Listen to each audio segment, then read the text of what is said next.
Assalamualaikum warahmatullahi wabarakatuh. Hai semua, perkenalkan nama saya Ryan Francisca Jafar. Saya mahasiswa aktif Universitas Negeri Gorontalo, jurusan Teknik Informatika, Program Studi Pendidikan Teknologi Informasi. Saya kelas E dengan NIM 532423083. Nah, pada kesempatan kali ini saya akan menjelaskan materi singkat tentang model pemrograman untuk cloud computing atau model pemrograman untuk komputasi awan. Nah, sebelum masuk ke pembahasan, kita pahami dulu apa itu komputasi awan. Secara sederhana, cloud computing itu teknologi yang memungkinkan kita pakai layanan seperti penyimpanan data, server, atau aplikasi tanpa harus punya perangkat kerasnya sendiri. Semua dilakukan lewat internet, makanya disebut awan. Sekarang bayangin aja kalau dulu kita harus install program di komputer masing-masing. Di cloud semua itu bisa dijalankan secara online. Tapi biar bisa jalan dengan baik, di cloud aplikasi yang dibuat perlu mengikuti cara pemrograman khusus yang disebut model pemrograman. Model ini kayak gaya atau strategi dalam menulis program supaya aplikasi bisa berfungsi dengan baik di lingkungan cloud yang punya karakteristik unik seperti bisa digunakan banyak orang sekaligus atau scalable, bisa jalan bersamaan atau konkuren, dan tetap stabil walaupun ada error atau gangguan fault toleran. Nah, secara umum ada dua jenis model pemrograman untuk cloud. Yang pertama, model lama yang dikembangkan agar cocok untuk cloud.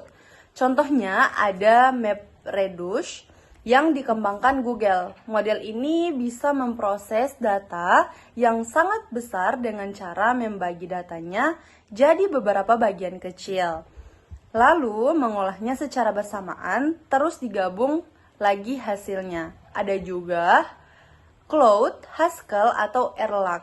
Dua bahasa pemrograman yang bisa menjalankan banyak proses sekaligus tanpa saling ganggu. Menariknya, kalau salah satu proses error, sistem tetap bisa berjalan karena punya kemampuan toleransi kesalahan.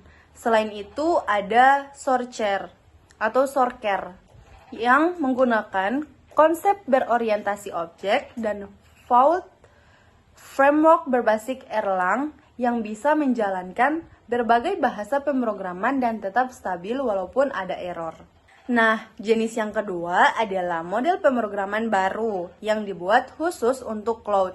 Contohnya Orleans dari Microsoft yang menggunakan konsep grain. Bayangin kayak sel kecil yang bisa bekerja sendiri-sendiri. Jadi kalau satu grain rusak, yang lain tetap bisa jalan tanpa masalah. Lalu ada Boom dan Bloom dari Universitas California yang dibuat untuk menangani sistem cloud berskala besar, dan Gearbest yang membantu programmer menjalankan tugas-tugas paralel dengan lebih mudah. Selain itu ada Saga, yaitu semacam API sederhana yang membantu mengatur dan menghubungkan berbagai aplikasi yang jalan di cloud. Kalau disimpulkan, semua model ini punya tujuan yang sama, yaitu supaya aplikasi di cloud bisa berjalan lebih cepat, tetap stabil walaupun digunakan banyak orang, dan mudah dikembangkan. Karena aplikasi cloud itu beda dengan aplikasi biasa, maka model pemrogramannya juga harus bisa menyesuaikan kebutuhan cloud yang kompleks. Oke, sekarang kita masuk ke latihan soal yang terdapat pada halaman 170, yang dimana terdapat 10 soal dan mari kita bahas bersama. Nah, soal yang pertama, apa perbedaan utama antara Cloud, Haskell, dan Erlang? Nah, jadi perbedaan utama antara Cloud, Haskell, dan Erlang itu terletak pada dasar bahasanya. Cloud Haskell dibangun dari bahasa Haskell dan mengadopsi sistem toleransi kesalahan milik Erlang. Namun, Cloud Haskell tidak menggunakan memori bersama dan mengandalkan komunikasi melalui pesan antar proses. Sedangkan Erlang sudah memiliki sistem runtime sendiri yang mendukung toleransi kesalahan secara langsung. Nah, soal yang kedua, apa pro dan kontra dari memiliki model pemrograman baru? Kelebihan dan kekurangan model pemrograman baru yaitu kelebihannya bisa disesuaikan sepenuhnya dengan kebutuhan cloud dan membuat proses lebih efisien. Sedangkan kekurangannya memerlukan waktu belajar tambahan dan belum memiliki dukungan komunitas yang luas. Untuk soal yang ketiga, bahasa pemrograman mana yang sangat toleran terhadap kesalahan dan untuk jenis aplikasi apa awalnya dirancang. Nah, jadi bahasa yang paling toleran terhadap kesalahan adalah Erlang yang awalnya diciptakan untuk sistem real time seperti jaringan telekomunikasi di mana keandalan sangat penting. Terus lanjut lagi ke soal yang keempat, yaitu tunjukkan perbedaan antara MapReduce dan CGL MapReduce. Nah, jadi perbedaan antara MapReduce dan CGL MapReduce ada pada cara keduanya berkomunikasi dengan data. Kalau CGL MapReduce menggunakan metode streaming, alih-alih sistem file seperti pada MapReduce, sehingga prosesnya menjadi lebih cepat dan efisien. Nah, next di soal nomor 5. Di Orleans, kegagalan satu bagian aplikasi tidak akan mempengaruhi keseluruhan aplikasi. Membenarkan. Nah, maksudnya apa sih? Jadi, kegagalan pada sistem Orleans tidak mempengaruhi keseluruhan aplikasi karena setiap grain atau unit komputasi bekerja secara independen. Jadi, jika salah satu bagian mengalami kerusakan, bagian lain tetap berjalan normal.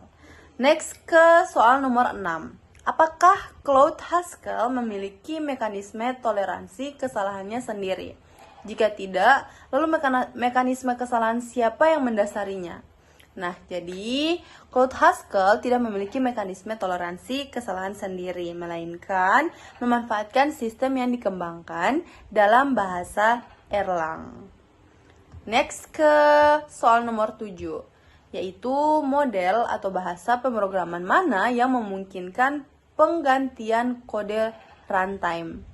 Nah, jadi bahasa yang dapat mengganti kode saat program masih berjalan adalah Erlang, yang memungkinkan perubahan dilakukan tanpa menghentikan sistem. Next ke soal nomor 8, apa alasan utama menggunakan transaksi di Orleans? Nah, jadi alasan utama yang perlu diketahui adalah penggunaan transaksi pada Orleans untuk menjaga agar data tetap konsisten saat beberapa grain melakukan perubahan secara bersamaan, serta mencegah terjadinya ketidaksesuaian akibat proses replikasi data.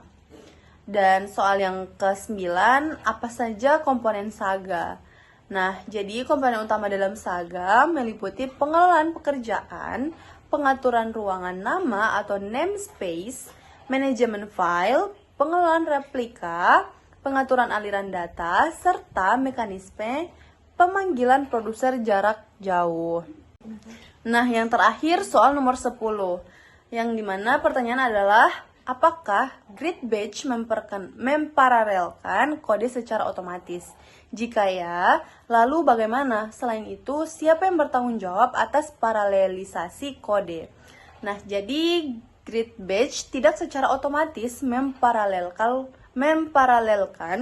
kode karena proses pembagian tugas itu dilakukan oleh pemrograman itu sendiri dengan bantuan pustaka atau library yang telah disediakan dalam sistem. Nah, itulah penjelasan singkat saya tentang pemrograman cloud. Jadi, semoga teman-teman semua paham dengan apa yang saya jelaskan. Lebih dan kurangnya saya mohon maaf. Wabillahi taufiq wal hidayah. Wassalamualaikum warahmatullahi wabarakatuh. See you.